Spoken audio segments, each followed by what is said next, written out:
مہنگائی میں ایک بہت بڑا عنصر جو میں فگر نہیں دیا بجلی کی قیمتوں کا، اس زمانے میں جب مارچ 2022 کی بات کریں 18 روپے 21 روپے پر یونٹ ہوتی تھی، ماشاءاللہ 53 روپے ہے بجلی. دیکھیں میری میں سوال کر لوں پورا. اچھا، اب اس میں لوگ یہ کہہ رہے ہیں کہ جناب جن کی فلاڈ پالیسیز کی وجہ سے، نون لیگ کی ایک فلاڈ انرجی پالیسی کی وجہ سے، پیپلز پارٹی کی وجہ سے یہ آج ہم اس حالت کو پہنچے، انہی کو آپ کہہ رہے ہیں کہ وہ فکس کریں اس مسئلے کو. تو کچھ سمجھ میں نہیں آ رہا. اور اس میں ہے وہ ہے کیا ہماری انرجی پرائسز کا سیاست ہے کیا یہ؟ دیکھیں، پہلے تو میں یہ سمجھتا تھا کہ یہ تھوڑے بہت چلاک سے لوگ ہیں یا کوئی کرپٹ لوگ ہیں پاکستان میں جنرلی، جس کو آپ کہتے ہیں نا یہ جو ایلیٹسٹ لوگ ہیں. میں ابھی نتیجے میں تقریباً پہنچ گیا ہوں. میں اس نتیجے پہنچ گیا ہوں عامر کی ڈفر ہے، یہ ڈفر ہے. میں اختلاف کروں گا اس بات سے. اگر سر ڈفر ہوتے تو آپ یہ دیکھیں نا، پاکستان غریب سے غریب تر ہو رہا ہے، یہ لوگ خود اور ان کے خاندان امیر سے امیر تر ہو رہے ہیں.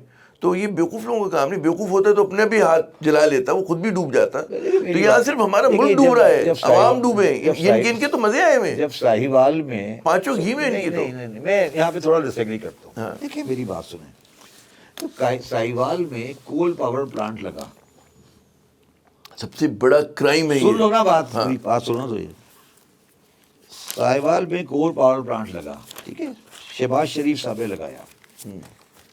مفتاح اسماعیل صاحب وزیر خارجہ ان کے پی ایل ایل کے مین سپورٹر تھے. میرا اے آر وائی کے پروگرام میں ان کے ساتھ جھڑپ ہو گئی. انہوں نے کہا نہیں صاحب بالکل صحیح لگا.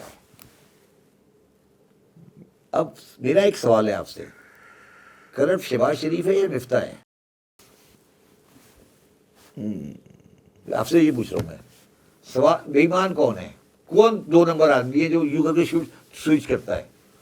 یہاں پہ پرابلم یہ ہے، پرابلم پاکستان کا انٹلیکچوئل ڈس آنیسٹی.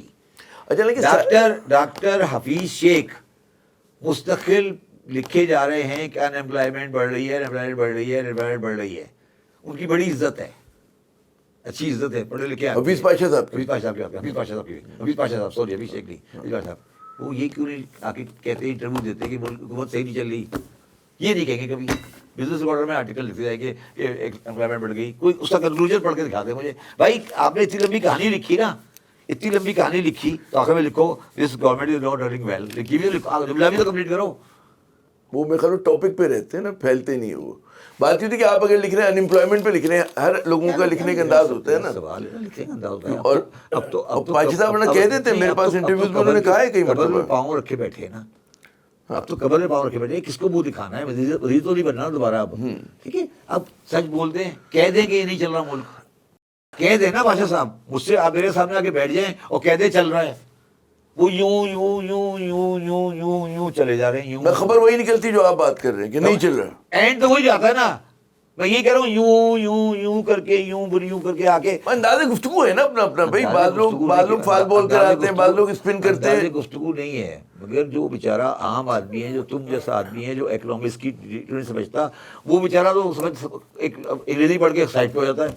کیا پتہ نہیں کیا ہوا.